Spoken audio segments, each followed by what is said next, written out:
అందరికీ నమస్కారం అండి. నా పేరు doctor Prakash Gudipudi, interventional pain physician from elite spine and pain management centre, Manikonda, Hyderabad.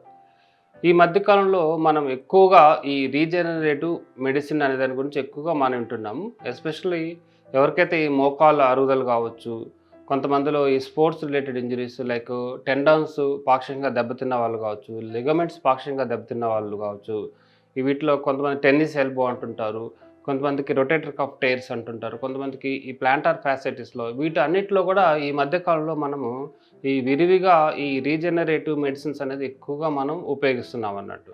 ఎక్కువగా అది పెయిన్ మేనేజ్మెంట్ సెంటర్లో ఈ టైప్ ఆఫ్ ట్రీట్మెంటు ఈ స్కాన్ ద్వారా మస్కులోస్కెలిటల్ స్కాన్ యూజ్ చేసి వాళ్ళకి ఎక్కడైతే ఈ ప్రాబ్లం ఉందో, ఎక్కడైతే ఈ కార్టిలేజ్ అరగడం కానీ, టెండన్స్ కట్ అయింది కానీ, అటువంటి చోట్ల ఈ రీజనరేటివ్ మెడిసిన్స్ అనేది ఇంజెక్ట్ చేయడం వల్ల వాళ్ళకి అరిగిన కార్టిలేజ్ కావచ్చు, డ్యామేజ్ అయిన టెండాన్స్ కావచ్చు, ఇవన్నీ మళ్ళా నేచురల్గా హీల్ అవుతూ ఉంటుంది అన్నట్టు.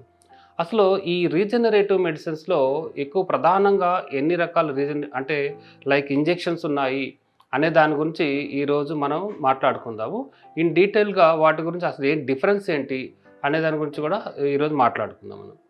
ఎక్కువగా మనము ఈ అందరికీ తెలిసింది ఏంటంటే ఈ PRP, platelet rich plasma injection అనేది ఈ మధ్యకాలంలో అందరికీ బాగా పాపులర్ అయిన ఇంజెక్షన్ రీజనరేటివ్ మెడిసిన్లో.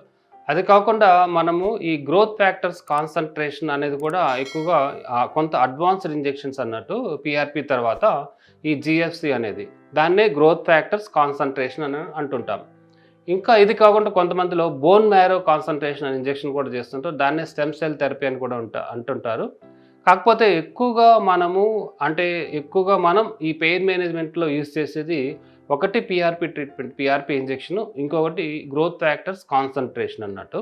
ఎందుకంటే this is very simple techniques, అంటే less side effects, less complications ఉంటుంది కాబట్టి అసలు సైడ్ ఎఫెక్ట్స్ అనేది ఉండదు. కాబట్టి దీన్ని ఎక్కువగా విరివిగా మనం ఈ పిఆర్పి ఇంజెక్షన్, జిఎఫ్సి అనేది ఎక్కువగా వాడుతున్నాం. అసలు ఈ పిఆర్పికి జిఎఫ్సికి డిఫరెన్స్ ఏంటి అనే దాని గురించి ఇప్పుడు మనం మాట్లాడుకుందాము. అసలు పిఆర్పి అంటే ఫస్ట్ ఆఫ్ ఆల్ ఏంటి? అసలు పిఆర్పి అంటే ప్లేట్లెట్ రిచ్ ప్లాస్మా, అసలు జిఎఫ్సి అంటే గ్రోత్ ఫ్యాక్టర్స్ కాన్సన్ట్రేషన్ అంటారు. ఇక్కడ పిఆర్పి ఇంజెక్షన్స్లో ఎలా చేస్తామంటే, అసలు పిఆర్పి అనేది మనకి బ్లడ్లోనే ఉంటుంది. ఎవరి రక్తంలో ఎవరికైతే కార్టిలేజ్ డ్యామేజ్ కావచ్చు, టెండాన్స్ డ్యామేజ్ వాళ్ళ దగ్గర నుంచి ఈ బ్లడ్ అనేది సేకరిస్తుంటాం అన్నట్టు. అందుకని ఎవరికైతే ఇప్పుడు ఈ పిఆర్పి ఇవ్వాలనుకున్నప్పుడు వాళ్ళ దగ్గర నుంచి మనం బ్లడ్ అనేది డ్రా చేస్తాము. ఈ బ్లడ్ డ్రా చేసి వీళ్ళకి కాన్సన్ట్రేట్ చేస్తుంటాం. అంటే వీళ్ళకి సెంట్రిఫ్యూజ్ మిషన్లో పెట్టి కాన్సన్ట్రేషన్ చేయడం వల్ల ఈ ప్లేట్లెట్స్ అనేది మనం సపరేట్ చేస్తుంటాం అన్నట్టు. ఈ ప్లేట్లెట్స్ సపరేట్ చేసిన ప్లేట్లెట్స్ని ఇక్కడ ఏం చేస్తామంటే, ఇక్కడ ఒకటి ప్లేట్లెట్స్ సపరేట్ చేయడమే కాకుండా ఉన్న ప్లేట్లెట్స్ని మనం ఇక్కడ కాన్సన్ట్రేషన్ అంటే ఎక్కువ చేయడం అనేది జరుగుతుంటుంది అన్నట్టు. అట్లా ఎక్కువగా చేసిన కాన్సన్ట్రేటెడ్ ప్లేట్లెట్స్ని ఇక్కడ ఆ పేషెంట్కి మనకి మోకాళ్ళు అరిగినట్లయితే ఈ మోకాల్లో డైరెక్ట్గా ప్లేట్లెట్స్ అనేది ఇంజెక్ట్ చేస్తుంటాం అన్నట్టు. దాన్నే పిఆర్పి ఇంజెక్షన్ అంటుంటాం. సో ఇది ఒకటి పిఆర్పి ఇంజెక్షన్. అది ఇంకొకటి గ్రోత్ ఫ్యాక్టర్స్ కాన్సన్ట్రేషన్ ఇంజెక్షన్ అనేది ఎట్లా ఉంటుందంటే, సేమ్ అలానే ఇక్కడ కూడా ఏం చేస్తామంటే ఆ పేషెంట్ దగ్గర బ్లడ్ డ్రా చేసి ఒకసారి బ్లడ్ డ్రా చేసిన తర్వాత ఈ పేషెంట్ దగ్గర ఈ బ్లడ్ని మనం ఏం చేస్తామంటే అరౌండ్ 30 to 40 మినిట్స్ని మనం ఆ ట్యూబ్లోనే మనము ఉంచడం వల్ల ఏమవుతుందంటే, దానిలో ఒక స్పెషలైజ్డ్ లిక్విడ్స్ ఆ ట్యూబ్లో మనం ఉంటుందంట, జెల్ అండ్ సబ్స్టెన్స్. దానివల్ల ఏమవుతుందంటే కలెక్ట్ చేసిన బ్లడ్ నుంచి వాళ్ళకి ప్లేట్లెట్స్లో నుంచి ఈ గ్రోత్ ఫ్యాక్టర్స్ అనేది మనకి బయటనే అవి రిలీజ్ అవుతుంటాయి అన్నట్టు. ఈ గ్రోత్ ఫ్యాక్టర్స్ని మనకి రిలీజ్ అయిన గ్రోత్ ఫ్యాక్టర్స్ని ఒకసారి ఒక 40 మినిట్స్ ఉంచిన తర్వాత దాన్ని మళ్ళీ స్పిన్ చేస్తుంటాం అన్నట్టు. అంటే మిషన్లో పెట్టి దాన్ని స్పిన్ చేయడం వల్ల మనకి ఈ గ్రోత్ ఫ్యాక్టర్స్ అనేది మనకి సపరేట్ అవుతుంటుంది. ఈ గ్రోత్ ఫ్యాక్టర్స్ ఎక్కడ ఉంటాయంటే మళ్ళీ ఈ ప్లేట్లెట్స్లోనే ఈ గ్రోత్ ఫ్యాక్టర్స్ అనేది ఉంటుంది. సో దట్ ఇక్కడ ప్లేట్లెట్స్ నుంచి డైరెక్ట్గా గ్రోత్ ఫ్యాక్టర్స్ని మనము బయటనే ఎక్స్ట్రాక్ట్ చేసి దాన్ని కాన్సన్ట్రేటెడ్ గ్రోత్ ఫ్యాక్టర్స్ని డైరెక్ట్గా మనం మోకాల్లో ఇంజెక్ట్ చేస్తుంటామంట.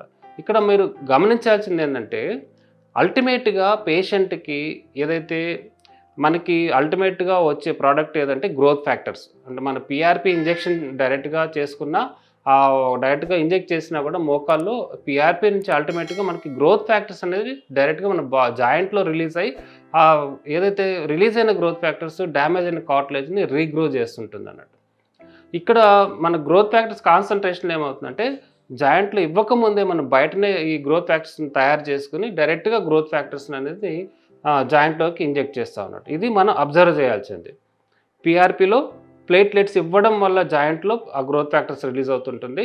ఈ గ్రోత్ ఫ్యాక్టర్స్ కాన్సంట్రేషన్ ఏదంటే జాయింట్‌లోకి ఇవ్వకముందే గ్రోత్ ఫ్యాక్టర్స్ కాన్సంట్రేషన్ తయారు చేసి మళ్ళా ఈ జాయింట్‌లో ఇవ్వడం జరుగుతుంది.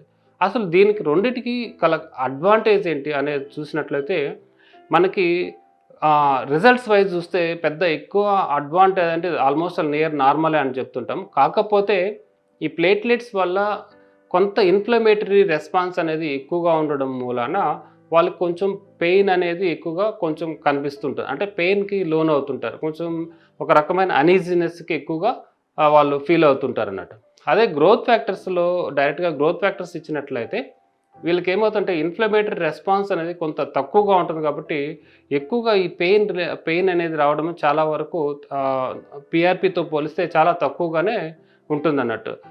సో ఇది అండి అసలు పీఆర్‌పీకి గ్రోత్ ఫ్యాక్టర్స్ కాన్సంట్రేషన్‌కి డిఫరెన్స్ ఏందంటే ఈ పీఆర్‌పీ వల్ల వాళ్ళకి బోత్ మనకి ఎఫెక్ట్ వైజ్ చూసినట్టు ఎఫికేసీ వైజ్ అంటే పనితనం చూసినట్లయితే రెండిటికి ఆల్మోస్ట్ నియర్ నార్మల్‌గానే ఉంటుంది. సో ఇంజెక్షన్ ప్రిపరేషన్ విధానంలో మాత్రం కొంత తేడా ఉంటుందన్నట్టు. పీఆర్‌పీ ఇంజెక్షన్ ప్రిపరేషన్ గానీ, గ్రోత్ ఫ్యాక్టర్స్ కాన్సంట్రేషన్ ప్రిపరేషన్‌లో కొంత డిఫరెన్స్ ఉంటుందన్నట్టు. కాపోతే వాళ్ళకి ఎక్కువగా పీఆర్‌పీ ఇంజెక్షన్ చేసుకున్న వాళ్ళకి కొంత పెయిన్ అనేది ఎక్కువుంటుంది. ఆ గ్రోత్ ఫ్యాక్టర్స్ కాన్సంట్రేషన్ ఇంజెక్షన్ చేసిన వాళ్ళకి కొంత పెయిన్ అనేది పీఆర్‌పీతో పోలిస్తే చాలా తక్కువగా ఉంటుందండి. ఇదండి పీఆర్‌పీకి ఈ గ్రోత్ ఫ్యాక్టర్స్ కాన్సంట్రేషన్‌కి డిఫరెన్స్ అండి. Thanks for watching.